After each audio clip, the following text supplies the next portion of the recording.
సమాచారానికి స్వాగతం. నా పేరు శృతి. ముందుగా ముఖ్యాంశాలు. పత్రిజీ ఆధ్వర్యంలో సజ్జన సాంగత్యం, నూతనోత్సాహంతో అధిక సంఖ్యలో పాల్గొన్న ధ్యానులు. ధ్యానం సర్వరోగ నివారణి అంటున్న సీనియర్ పిరమిడ్ మాస్టర్ సుజనా గారు. మాధవ సేవతో పాటు మానవ సేవలో కూడా ముందుంటాము అంటున్న పిరమిడ్ ధ్యాన కేంద్రాల నిర్వాహకులు. ధ్యాన మాతృత్వం అనే కార్యక్రమానికి శ్రీకారం చుట్టిన పుష్ప ప్రకాష్ గారు. మాంసాహారానికి దూరంగా ఉండమంటున్న WHO సంస్థ. ఆత్మ బంధువులందరికీ ఆత్మీయ స్వాగతం అంటున్న ఏక్తా ధ్యాన శక్తి గ్రూప్ నిర్వాహకులు. ఇక వివరాల్లోకి వెళితే, బుద్ధ CEO ఫౌండర్ చంద్రశేఖర్ గారు ప్రతి ఒక్కరికి ధ్యానాన్ని అందించాలని ఉచితంగా జూమ్ ద్వారా ధ్యాన శిక్షణ తరగతులు నిర్వహిస్తున్నారు. ఇందులో భాగంగా గురువారం జరిగిన కార్యక్రమంలో అనేక ప్రాంతాల నుంచి ధ్యానులు పాల్గొన్నారు. ఈ కార్యక్రమంలో పత్రిజీ గారు విశిష్ట అతిథిగా పాల్గొన్నారు.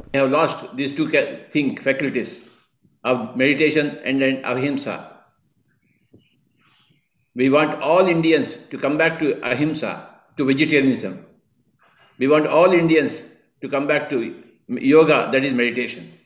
Yoga means meditation. ధ్యానులందరూ పత్రిజీ సమక్షంలో వారి యొక్క ధ్యాన అనుభవాలను పంచుకున్నారు. ఈ సందర్భంగా పత్రిజీ గారు మాట్లాడుతూ భగవద్గీత గురించి అద్భుతమైన సందేశాన్ని అందించారు. మహాత్మా గాంధీ చేతిలో ఎప్పుడూ భగవద్గీత ఉండేదని, దాని ద్వారా అతను మొత్తం ప్రపంచాన్నే మార్చారని తెలియజేశారు. ప్రతి ఒక్కరూ భగవద్గీత సందేశం ప్రకారంగా జీవించాలని అన్నారు. The message from Bhagavad Gita is, hey Arjun, become a yogi. That is a message to the whole of India, whole of the world, from the master of masters. ఏలూరుకు చెందిన సీనియర్ పిరమిడ్ మాస్టర్ రాధా గారు pyramid జగత్, ధ్యాన జగత్, శాకాహార జగత్లో భాగంగా వారి వంతు కృషి చేస్తున్నారు. ఇందులో భాగంగా వారింట్లో చక్కటి అందమైన పిరమిడ్ను నిర్మించుకున్నారు. పితామహ పత్రిజీ గారు రాధాకృష్ణ పిరమిడ్ ధ్యాన మందిరం అని నామకరణం చేశారు. పిరమిడ్ ని సందర్శిస్తున్న ప్రతి ఒక్కరికి ధ్యానం తెలియజేస్తూ పిరమిడ్ యొక్క అద్భుత శక్తి గురించి వివరిస్తూ ప్రకృతి ధ్యానం, పౌర్ణమి ధ్యానం గురించి తెలియజేస్తున్నారు. లాక్డౌన్ నేపథ్యంలో గత సంవత్సర కాలం నుంచి నిరంతరాయంగా జూమ్ ద్వారా ఉచిత ధ్యాన శిక్షణ తరగతులు నిర్వహిస్తున్నారు. ఇందులో భాగంగా ఎంతో మంది సీనియర్ మాస్టర్స్ వారి యొక్క ఆత్మజ్ఞాన సందేశాలను అందించారు. ఈ కార్యక్రమంలో సుజనా గారు వారి యొక్క ధ్యాన అనుభవాలను చాలా అద్భుతంగా తెలియజేశారు. ధ్యానం సర్వరోగ నివారణి అనే పదం తనని ఎంతగానో ప్రభావితం చేసిందని తెలియజేశారు. 3 నెలల ధ్యాన సాధన తర్వాత తనకున్న అనారోగ్య సమస్యను తగ్గించుకున్నానని తెలియజేశారు. ప్రతిరోజు ఆర్కే పిరమిడ్ మెడిటేషన్ క్లాసెస్ అనే యూట్యూబ్ ఛానల్ ద్వారా జరుగుతున్న ఈ కార్యక్రమాల్లో సుమారుగా 100 మంది పాల్గొనడం ఎంతో అద్భుతమైన విషయమని ఈ సందర్భంగా పేర్కొన్నారు. ఒక అద్భుతమైన ఆలోచన ఎక్కడి నుంచి వస్తుంది?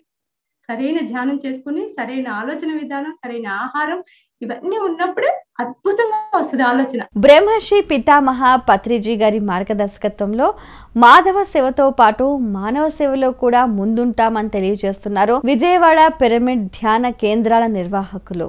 లాక్డౌన్ నేపథ్యంలో ఉద్యోగం లేక, రోజువారీ కూలీ పనులు లేక, ఆకలితో అల్లాడుతున్న నిర్భాగ్యులు, నిరాశ్రయులు ఎంతో మంది ఎండకు ఎండుతూ, వానకు తడుస్తూ జీవితం సాగిస్తున్నారు. అలాంటి వారికి విజయవాడ పిరమిడ్ స్పిరిచువల్ సొసైటీ ఆధ్వర్యంలో వాసవి పిరమిడ్ ధ్యాన కేంద్ర నిర్వాహకులు శరణం సత్యనారాయణ గారు కొంతమంది సీనియర్ పిరమిడ్ మాస్టర్ సహాయ సహకారాలతో శుక్రవారం రోజు రాత్రి 200 మందికి ఆహారాన్ని అందించారు. అలాగే ప్రతిరోజు వీధులు శుభ్రపరుస్తూ, చెత్తా చెదారం తీసివేస్తూ, కరోనా సమయంలో కూడా నిర్భయంగా విధులు నిర్వహిస్తున్న సింగ్ నగర్ డ్వాక్రా పనివారికి 75 మందికి ఉచితంగా అల్పాహారాన్ని అందించారు. ఈ కార్యక్రమంలో సింగ్నర్ శాఖ సభ్యులు చెనకేశవరావు, సాంబశివరావు, రఫీ, శేఖర్, త్రినాథులు, సుబకర్లు పాల్గొన్నారు. బ్రహ్మర్షి పితామహ పత్రిజీ మహా అవతార్ బాబాజీ దివ్య మార్గదర్శకత్వంలో బళ్ళారికి చెందిన senior pyramid master Pushpa Prakash గారు జూమ్ ద్వారా విస్తృత ధ్యాన శిక్షణ తరగతులు నిర్వహిస్తున్నారు.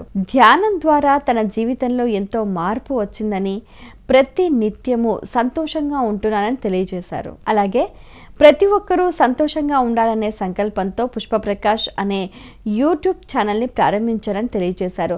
దీని యొక్క ముఖ్య ఉద్దేశం ప్రతి ఒక్కరికి ధ్యానము, శాకాహారము, పిరమిడ్ శక్తి గురించి తెలియజేయటం. ఇందులో భాగంగా ధ్యాన మాతృత్వం అనే కార్యక్రమాన్ని ప్రారంభించారు.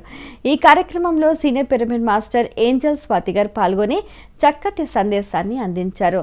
మాతృత్వం అనేది ఒక అద్భుతమైన వరం అని తెలియజేశారు. ధ్యానం చేస్తూ శాకాహారం తీసుకోవటం వల్ల దివ్య శిశువులకి జన్మనివ్వచ్చు అని తెలియజేశారు. ఈ కార్యక్రమంలో ప్రతిరోజు 70 మంది పాల్గొంటున్నారు. మాంసాహారులుగా ఉంటే వారికి శాకాహారం యొక్క విశిష్టత, శాకాహారం తీసుకుంటే వారు ఎంత అద్భుతంగా మారబోతున్నారు అనేటటువంటి అంశాలని వివరించి మరి ఇట్లాంటి వర్క్ షాప్స్ కి తీసుకురావడం చాలా అవసరం. మాంసాహారం తింటున్నారా? అయితే జాగ్రత్త. సిగరెట్ కాలుస్తే క్యాన్సర్ బారిన పడే అవకాశం ఎలా ఉందో అలాగే మాంసం తిన్నా అలాంటి రోగమే రావచ్చు. ఈ విషయాన్ని ఐక్యరాజ్య సమితికి చెందిన ప్రపంచ ఆరోగ్య సంస్థ ఏళ్ల తరబడి పరిశోధించి నిర్ధారించింది. చాలా మందికి మాంసాహారం లేనిదే పూట గడవదు. ఇకపై ఇలాంటి అలవాట్లు మానుకోవాలని పరిశోధకులు చెబుతున్నారు. ఐక్యరాజ్య సమితికి చెందిన ప్రపంచ ఆరోగ్య సంస్థ దశాబ్దాల తరబడి పరిశోధించి ఈ నిర్ధారణకు వచ్చింది. WHO క్యాన్సర్ ఏజెన్సీ అనేక దేశాల్లో ఏళ్ల పాటు పరిశోధన సాగించింది. ఏ రూపంలో మాంసాహారం తీసుకున్నా ప్రమాదకరమేనని తేల్చింది. సిగరెట్ కాల్చడాన్ని, మాంసాహారం తినటాన్ని రెండూ క్యాన్సర్ కారకాలేనని తేల్చి చెప్పేశారు. జంతు సంబంధ ఆహార ఉత్పత్తులు శరీర వృద్ధితో పాటు శరీరంలో కణతల వృద్ధికి కూడా కారణమవుతున్నట్లు పరిశోధకులు స్పష్టం చేశారు. అందుకే మాంసాహారానికి దూరంగా ఉండటం మంచిదని సలహా ఇస్తున్నారు. బ్రహ్మశ్రీ పితామహ పత్రిజీ గారి దివ్య ఆశీస్సులతో ఆమన్గల్కు చెందిన కసిరెడ్డి జ్యోతిరెడ్డి గారు పిరమిడ్ జగత్తులో భాగంగా వారింటినే పిరమిడ్ ఆకారంలో నిర్మించి ఎంతో మందికి ఆదర్శంగా నిలిచారు. శ్రీ జగదాంబ పిరమిడ్ హౌస్ అని పత్రిజీ గారు నామకరణం చేశారు. వారి కుటుంబం మొత్తం శాకాహారం మరియు ధ్యాన కుటుంబం. గత సంవత్సరంలో లాక్డౌన్ నేపథ్యంలో ప్రతి ఒక్కరికి ధ్యానం అందించాలనే సత్సంకల్పంతో ఏక్తా ధ్యాన శక్తి గ్రూప్ అనే యూట్యూబ్ ఛానల్ని ప్రారంభించారు. దీని ద్వారా జూమ్ కార్యక్రమాలు నిర్వహిస్తున్నారు. ఇందులో భాగంగా సంకల్ప కాంతి ధ్యానం అనే కార్యక్రమాన్ని నిర్వహిస్తున్నారు. నెల్లూరు జిల్లాకు చెందిన పవన్ కుమార్ గారు ఈ కార్యక్రమంలో పాల్గొని చక్కటి సందేశాన్ని అందించారు. సామూహిక ధ్యాన సాధనలో ప్రతి ఒక్కరూ పాల్గొనాలని ఈ సందర్భంగా పిలుపునిచ్చారు. మనలోని దైవాన్ని, దివ్య శక్తులను మేల్కొల్పి ఆనందంగా, ఆరోగ్యంగా జీవిద్దాం, విశ్వ కళ్యాణానికి తోడ్పాటును అందిద్దాం అని తెలియజేశారు. ఈ కార్యక్రమంలో సుమారు 80 మంది వరకు పాల్గొన్నారు. సామూహిక సంకల్ప ధ్యానం చేశారు. ఇవి ఈనాటి మన PSSM సమాచారం. మరింత సమాచారంతో మళ్ళీ కలుద్దాం. అంతవరకు చూస్తూనే ఉండండి PMC, ప్రతి క్షణం సత్యదర్శనం. నమస్కారం.